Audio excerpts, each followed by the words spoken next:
Okay, guys, I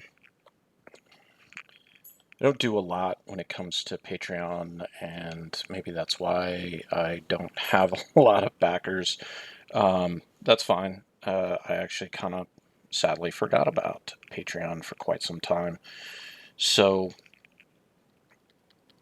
I'm kind of gearing up for Tucson Comic-Con and wanting to do some prints, but I don't want to do prints for characters and IPs that are not mine. So the solution is getting some new Bubba Patrol prints in time. I didn't feel like doing prints of any of my other characters, and the simple fact for that is the Bubba Patrol is what I've been working on for years now, and I feel like this is probably going to be the best bet that I have for getting some pretty cool looking designs out in time. And I kind of want to do more tutorial type stuff anyways, more streaming type stuff. Um, so I'm using Clip Studio, of course. I've been using Clip for multiple years now, actually. I can't recall if I was using Clip for issue 2 of the Bubba Patrol. I am almost 100% certain that's probably not correct, in only because I remember I used to do all my coloring in Photoshop, and then I would switch to Illustrator to do my lettering, as you will. But the great thing about Clip Studio, which was I was kind of reluctant to switch to until hearing so many great things about it, and the really cool thing is that they you could download a preview copy of it. You can't save anything with it, so if you're looking for a program that's going to help you with creating comic books, just know that, yeah, there's probably some other programs out there, but Clip Studio, formerly Manga Studio, was created specifically to make comic books and mangas. So it's kind of like, why wouldn't you use a tool that was, made for this? The other nice thing is with Clip, at least if you're on PC, and it may just be Mac tablet format, that you can't own it, you have to subscribe to it, but Clip is relatively cheap. There's a lot of places that sell,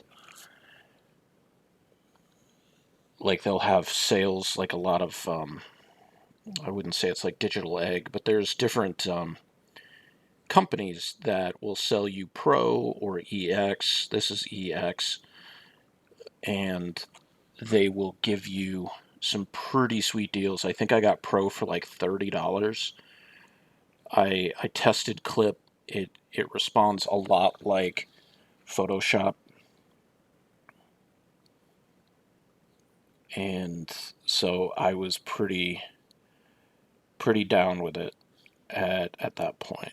I think I tested it like twice and just went forward from there. I think the only thing I would really change about it is that it would have a pen tool like an Illustrator.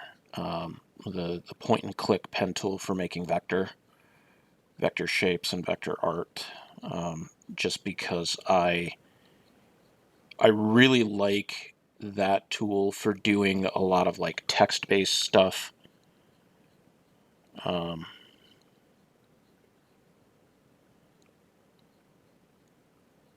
If I have to like draw on a path or write on a path or something like that. So, but back to like details of what I'm wanting to accomplish here. So there's an artist named Joe Jusko who does these like amazing traditional paintings. He did a lot of the Marvel Masterpiece magazine work back in the day. And so here's where I have to pull out different tricks, and this is kind of the thing. Like, I'm much better at pulling a line than I am at sliding a line, which I feel is, going sideways. And I'm definitely better at pulling a line than pushing a line.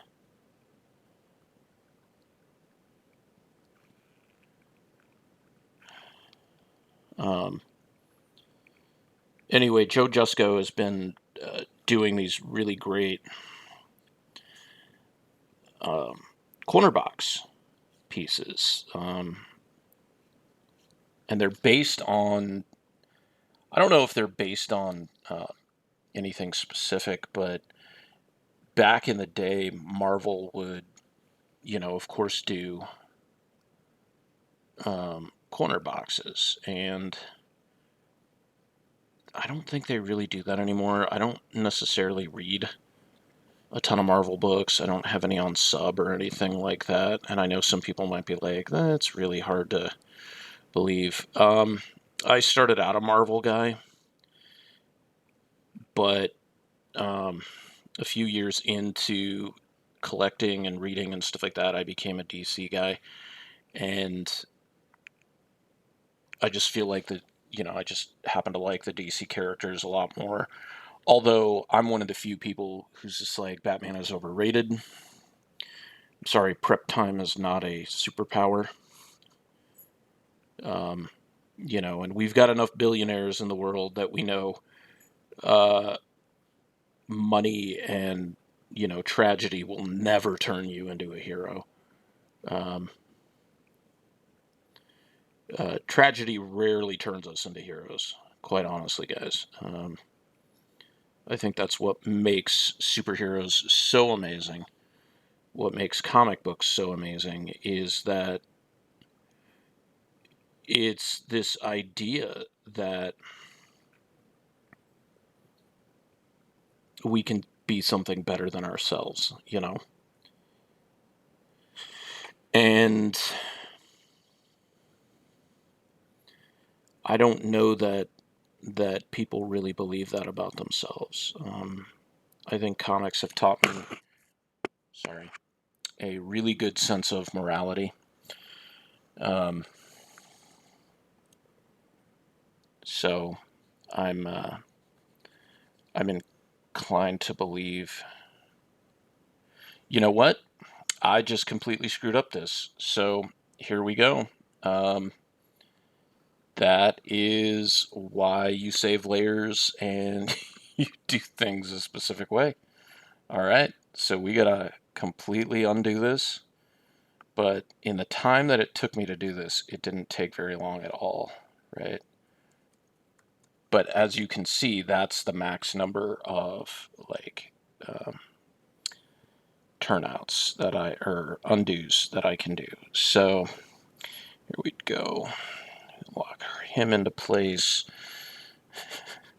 I did this before on the Poyo Jira,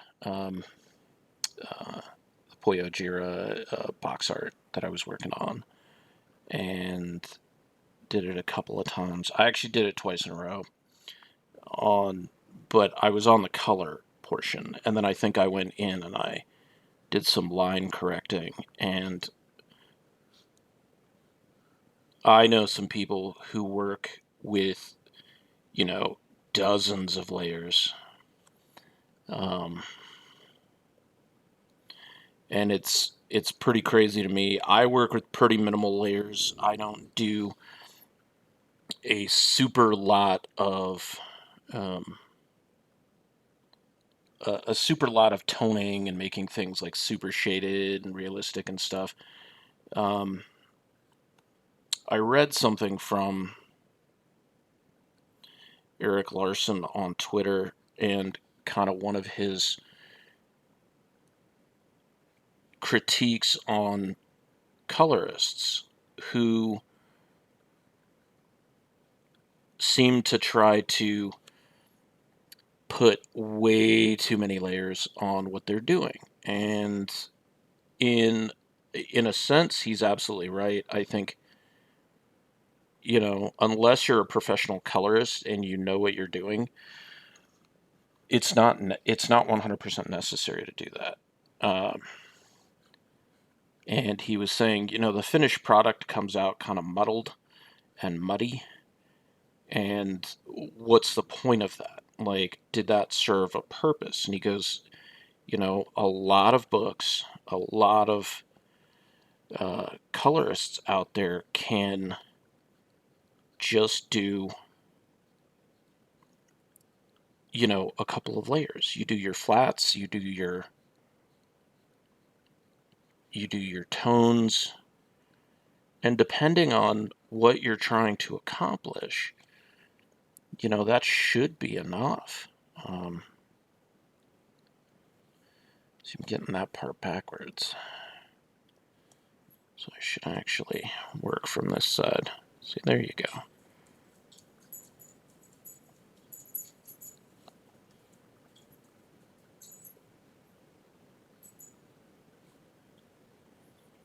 I don't know if you noticed that, but I was like the inverting the way that the fur was pointing. Now, somebody else might not notice that, and there's plenty of times I've done like a commission or a design or even work within the book itself, and um, nobody else noticed it, if I made a mistake or anything like that. But I'll notice it. I'll notice it till the day I die, and it'll irritate the crap out of me. Um, anyways, way back to what I was originally saying. Um, so Joe Jusko started posting these like amazing corner box paintings that he was working on. And I inquired, and he wasn't even the one who responded. Like, I think it's kind of one of those things where, like, I don't know if it's somebody getting defensive for another creator or whatever. But creators and people who are unwilling to share any of their monochrome, I mean, monochrome of their technique or what they're doing. I mean, people won't even tell you how they hold their brush, like, uh, what brand of, pen or ink they use, kind of thing.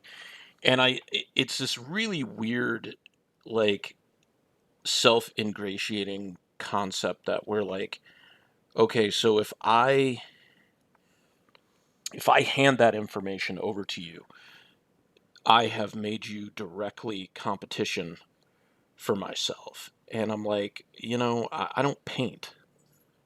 So, I mean, unless I'm some sort of a savant with painting, I can almost guarantee you I am not going to produce anything remotely close to what you're producing. So, um,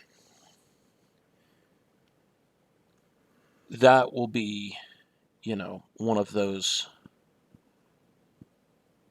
types of things.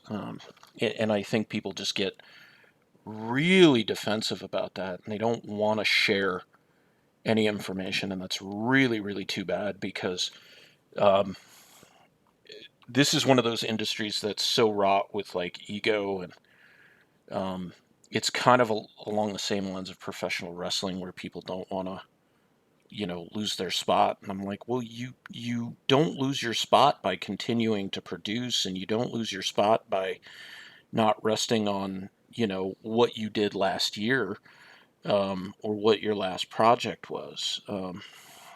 I've seen a lot of like big names that, I mean, honestly, I have no idea what else they've done since, whatever their, career defining project was. Um, so here I'll make the correction that I didn't do last time, where I'll like go down layer by layer with the armor, with the chainmail. Um, so yeah, anyways, now you kind of see how my mind works. Um,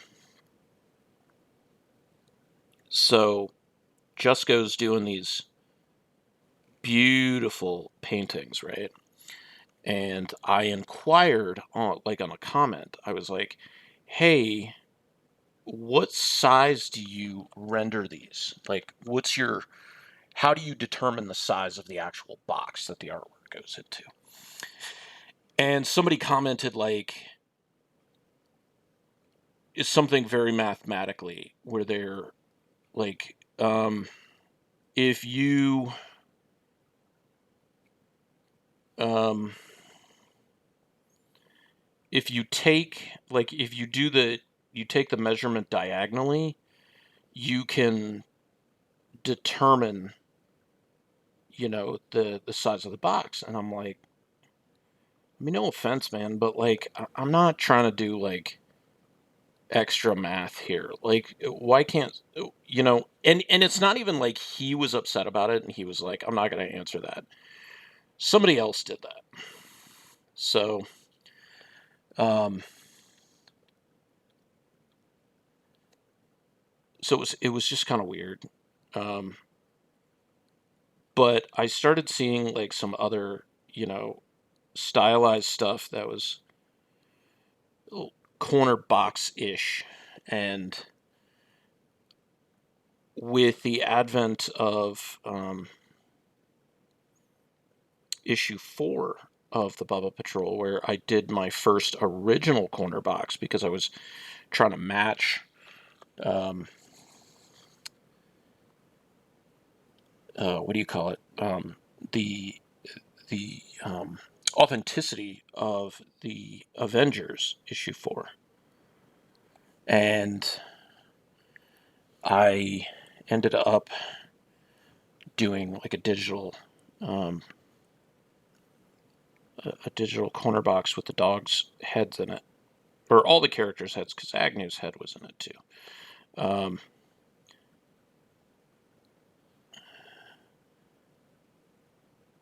so that kind of like it's kind of weird.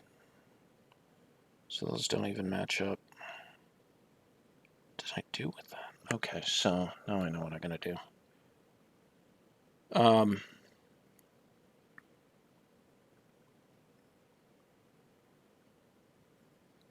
Sorry, it's kind of hard to talk while I'm like measuring that and moving it.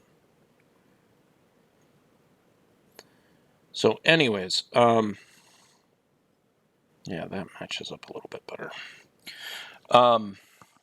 So I decided like, corner boxes would be kind of cool. Especially because with the Bubba Patrol, they're like very, very fun characters. And some of them, I think the corner box treatment for them would be excellent. Let's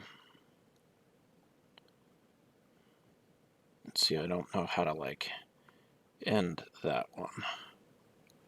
But here's the other thing with this Grayson piece, right? He's got his like original disco collar Nightwing costume on. But we didn't put in the collar. So now we're on. No, that's no. I keep like not unlocking that stuff. Like I go and I hit the wrong button. I've been doing that a lot lately. Okay.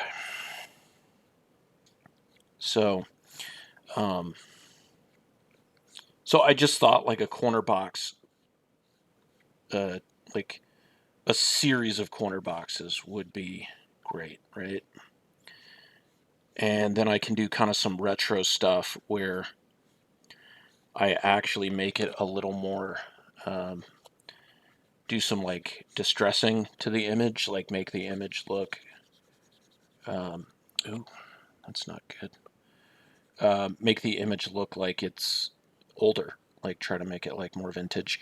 I wanted to do that a little bit with the covers to make them look older, but the decided against it, of course. But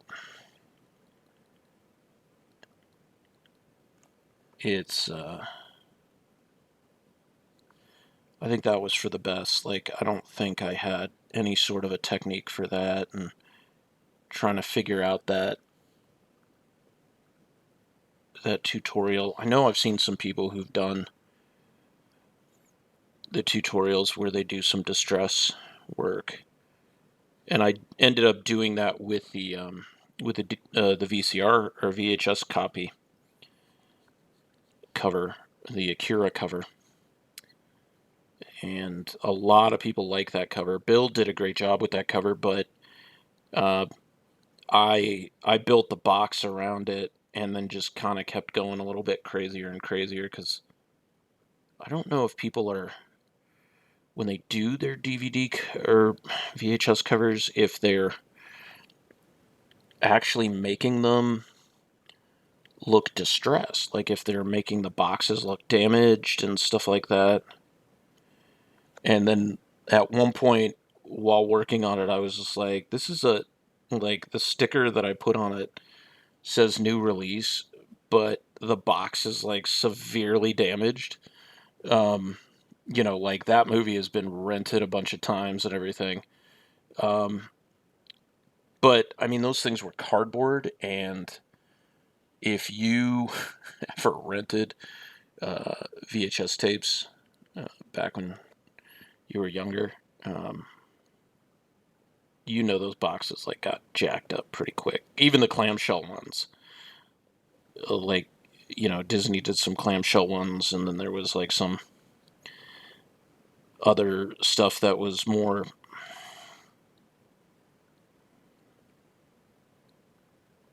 um, like a much herdier stock of um, material and stuff like that. So, but it was still very along the lines of it could get destroyed and yellowed and stuff like that. So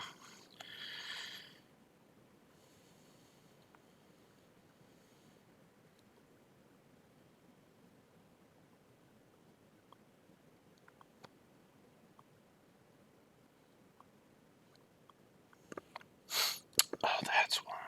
Okay, that's not.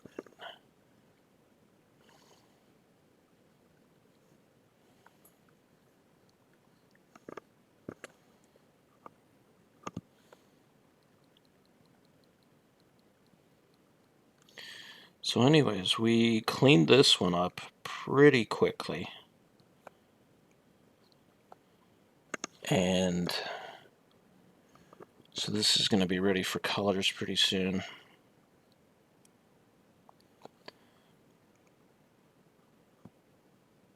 And for those of you who aren't on my social media, because for some dumb reason, even though I've decided to get back on my Patreon, um, I'm still posting everything directly to social media. Here is the Poyojira um,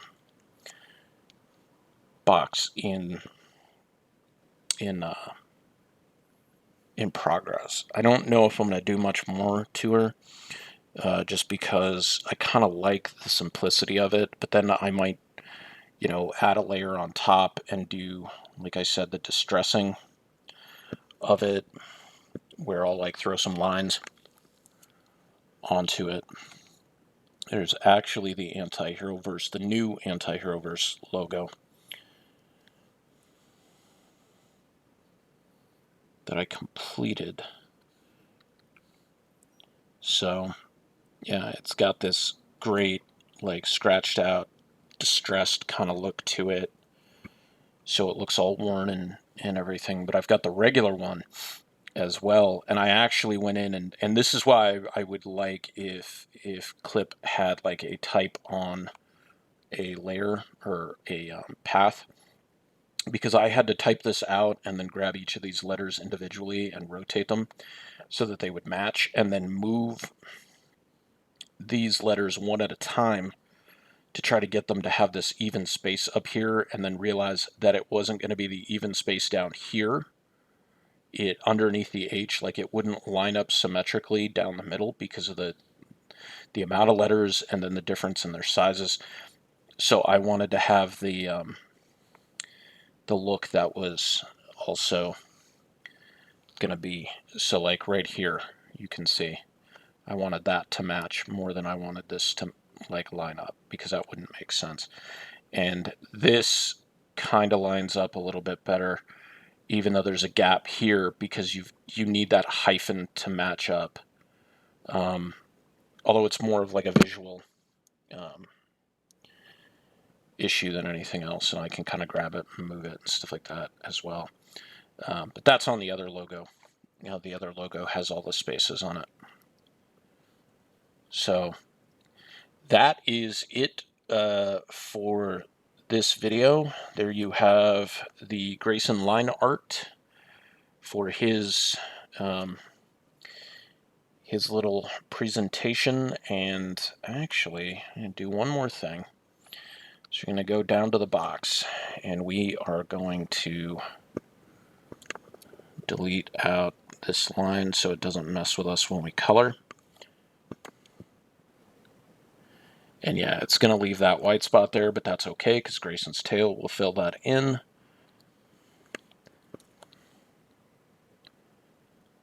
And then we'll be good to go with some colors. I think I'm going to do a Gurry one as well, because I can do the Space Dog with the bubble dome, little space helmet, which is probably my favorite costume of all the dog's costumes in this, is the Space Dog bubble dome. All right, guys. Well, hopefully you enjoyed that a little bit, and this is kind of like the stuff I'm planning on doing, and then posting some other art, because I am also working on that horror comic project, where I am going to do some way different stuff. I'm meeting with somebody next week about like art, because I'm not versed in watercolor, but I need to train myself with it. But I thank you for being a patron, and see you next time.